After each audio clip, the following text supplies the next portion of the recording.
विधानसभा निवडणुकीत महायुतीला मोठं यश मिळालं। महायुतीने स्पष्ट बहुमत मिळवत पुन्हा एकदा राज्यात सत्ता स्थापन केली। मात्र दुसरीकडे या निवडणुकीत महाविकास आघाडीला मोठ्या पराभवाचा सामना करावा लागला।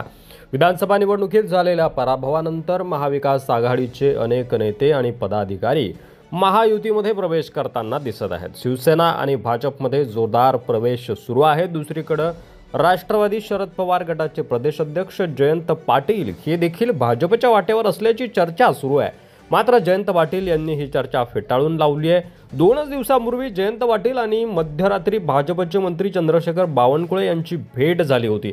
या भेटीवरून पुन्हा एकदा चर्चेला उधाण आलंय की जयंत पाटील भाजपमध्ये जाणार। मात्र या भेटीचा कोणताही राजकीय अर्थ काढू नये असं जयंत पाटील यांनी म्हटलंय। सांगली जिल्ह्यातले महसूल संबंधित काही प्रश्न होते, त्या संदर्भात निवेदन देण्यासाठी मी बावनकुळे यांची भेट घेतली।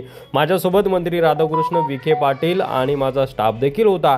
या भेटीमध्ये कोणताही राजकीय चर्चा झाली नाही असं स्पष्टीकरण या भेटीवर जयंत पाटील यांनी दिलं असलं तरी सुद्धा आता या भेटीनंतर हालचालींना वेग आलाय। सूत्रांकडून मिळालेल्या माहितीनुसार राष्ट्रवादी शरद पवार गटाचे प्रदेशाध्यक्ष जयंत पाटील आणि नेते उत्तम जानकर यांना सरकारकडून पीए देण्यात आलेले आहेत आणि या पीएंच्या पगाराचा खर्च देखील सरकारी तिजोरीमधून होणार आहे। त्यामुळे पुन्हा एकदा चर्चेला उधाण आलंय। विशेष म्हणजे शरद पवार गटाचे नेते उत्तम जानकर यांनी ईव्हीएमच्या मुद्द्यावर सरकारविरोधात मोठं आंदोलन उभारलं होतं।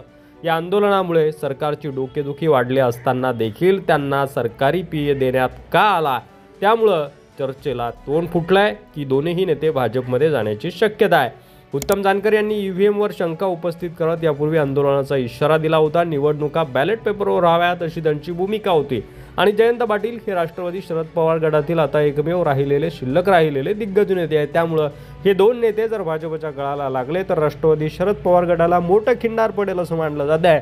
यावर तुम्हाला काय वाटतंय? तुमचं मत कमेंट बॉक्समध्ये लिहायला विसरू नका। चॅनलवर नवीन असाल तर सबस्क्राईब करा।